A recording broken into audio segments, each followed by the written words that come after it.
তো গাইস আজকে আমরা চলে এসেছি শুনে দেখি টিপিক্যাল মানুষের দুর্গাপুজো কি টিপিক্যাল কথাবার্তা। শুরু করা যাক। তুই ভাই দুর্গাপুজো এবারও সিঙ্গেল ভাই, ভালো লাগছে না কিছু। কষ্ট বাসরা ভাই, আমিও সিঙ্গেল ভাই। ঠিক আছে এবার আমি একসাথে বেরোবো। ফোন আসছে দাঁড়াও। হ্যালো, শপিং করতে যাবে? হ্যাঁ এক্ষুনি আসি। তো দেখতে পেলেন কিভাবে এরকম টিপিক্যাল মানুষ টিপিক্যাল নোংরা কথাবার্তা সারা বছর সিঙ্গেল সিঙ্গেল নামে এরকম কথাবার্তা বলে, কিন্তু আসলে এটা সিঙ্গেল না, গুপ্ত ধন লুকিয়ে রেখেছে। একটা কোনো মানুষের খোঁজে যার থেকে আমি কিছু দুর্গাপুজো এক্সপিরিয়েন্স জানতে চাইবো। এটা গন্ধ যাচ্ছে ভাই।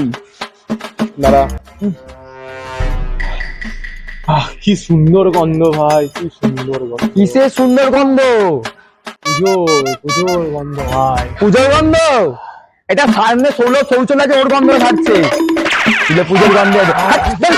দেখতে পাচ্ছেন এরকম কিছু মানুষ, এদের পুজোর সময় ভাতটা হবে মানে এখন নাকে পুজোর গন্ধ ঢুকে গেছে। ভাই একটাই জামা হচ্ছে ভাই, পয়সা নেই। ভাই দুঃখ করিস না ভাই, আমি তোকে কিনে দেবো জামা। জামা না আমিও গেঞ্জি কেন দুখানা? তোর নয় ভাই, একদম নয়। অলরেডি 4খানা গেঞ্জি হয়ে গেছে ভাই, দাদা থেকে 3খানা জিন্সের প্যান্ট হয়ে গেছে, জুটো থেকে 2খানা জুতো হয়ে গেছে ভাই। আর নয় ভাই, আর নয়। তোর তো আজকে সারা বছর পয়সা উড়িয়ে পুজোর সময় ভিক্ষুকের মতো ভিক্ষা করা এই বন্ধুদের পাবলিক, সাবধান থাকবেন এর থেকে। ঢাকের তালে